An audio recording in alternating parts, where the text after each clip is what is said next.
Okay everybody, welcome to episode 3. Last episode, just for a quick refresher, we talked about what to do with your shafts once you got them. We went over straightening and how to pick which side of the shaft we're going to put the nock and the point taper on. So if you want the details on that, look up part 2.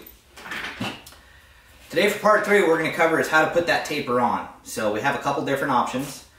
We're going to start with the least expensive, and I will go over the pros and cons to it. But this is a little plastic taper tool. They're made by a variety of companies, and they come in usually in 5/16, 11/32, or 23/64. Okay, they're basically an old school pencil sharpener. Okay, on your arrow. For the nock side, we're going to put an 11-degree taper on there. That's what the nock attaches to, and that's how they're manufactured. On the point side, we're going to put a 5-degree taper for your points. Okay. So this little taper tool, these are great for in-field repairs. You can see they're lightweight, they're small. You can stick them in your pocket or in your pack. So if you're out stump shooting or small game hunting and you happen to break your tip off and recover it, these are good to have in your pack real quick with a stick of hot melt and a lighter, and you can do a quick field repair. To use them, just like a pencil sharpener, you're going to stick your arrow in and twist. Okay? And you'll see how the blade, like I said, just like an old school pencil sharpener, takes a while to get through. You don't want to put too much pressure on there, because the more pressure you put on, the more it'll tear your wood versus cut it. Okay, so there's your nock. Flip it around, put the other side on. I'll flip around so you can see it work.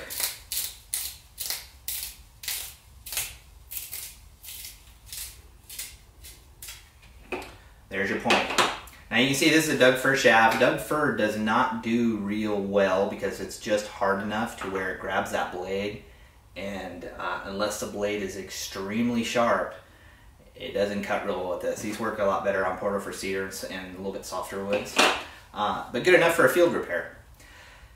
The other disadvantage to this is that you have to make sure you have that square and straight in there if you want that to come out true. If you twist it or put it in there a little off angle, it can put your taper on crooked, which is going to make your tip and your arrow fly crooked when it's going through the air, because it won't be dead center on the shaft. So there's one option. Like I said, it definitely has this place in your toolbox, but I would not recommend this for your primary way of putting on tapers. Okay, option number 2, stepping up a little bit in price. This is the Bear Paw taper tool, and there's a few others out there like this. This is the model that I carry, and for the money, I think it's the best bang for your buck. Comes with 3 collets. Okay, you have 5/16, 11/32, and 23/64. And this machined aluminum taper tool, you can see it's the same concept. You have the blades in here, both sides. The advantage of this one over the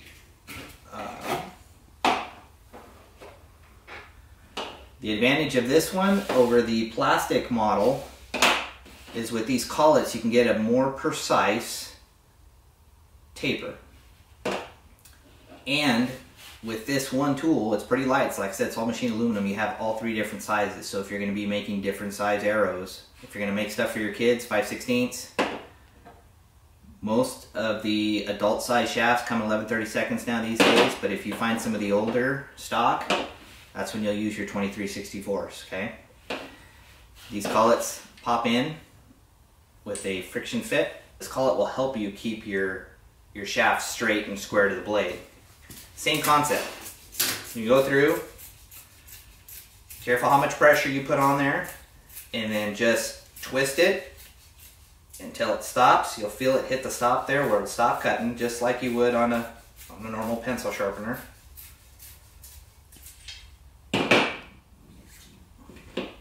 There's your nock in. Do your point in, you take your collet, flip it around the other side. They do have replaceable blades. It pops right out with a Phillips screwdriver. You can also pop these out and sharpen them. You can do the same thing with this. Okay, for your third option, it's the perfect taper tool made by Gary and Connie Renfro of Traditional Archery Products. This is a pencil style sharpener on steroids. You can use this by hand. I got the wrong collet size on there. It comes with a 5/16 or 11/32, which I have here. Like I said, you can use them by hand, or you can see they have an attachment for a drill gun. Again, very easy to use. This collet helps you keep the shaft square to the blade. That quick. Now the speed that you can use, or that you can get with the drill gun versus doing it by hand, tends to lend itself a little better to Doug fir shafts. These are quite a bit more expensive. I think right now they're retailing for $110. I have one. This is what I use when I go to shoots and shows and I'm fixing points or selling some of the arrows and I need to put points on real quick. You can see it goes nice and fast, and you can make a lot of sawdust really quick.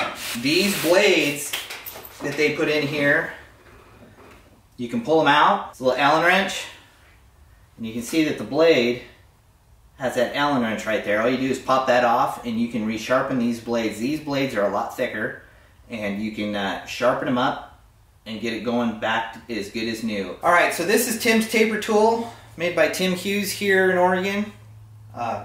This bottom set, it's set up to go on either a sander. You can put a disc sander in your table saw. It just needs to be able to be set on a table at a 90 degree to the sanding disc. So the very versatile machine, it'll do any diameter of arrow that you want to do because it's fully adjustable. With this block here, you can adjust it back and forth to adjust the length that it's going to taper, and it has both setups for the 11 degree nock taper and the 5 degree tip taper. And it also has one here to square off your end, so if your shaft when you first start with it looks a little crooked or you need to shorten it up a little bit, you can really fine tune with this machine really easy. So I'll get the camera zoomed in here and I'll show you how it's going to work. We're going to turn the machine on.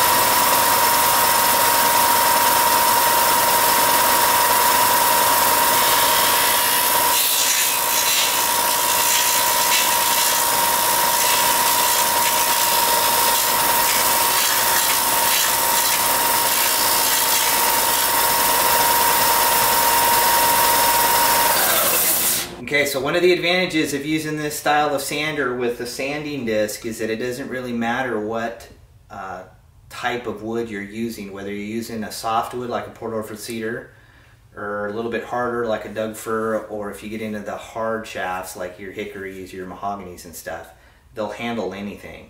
And this style of taper tool, once you learn how to use it, is customizable for everything. This is what I first, when I first opened the shop up, is what I used for a long time until I got into my custom commercial machine, and I'll show you that next.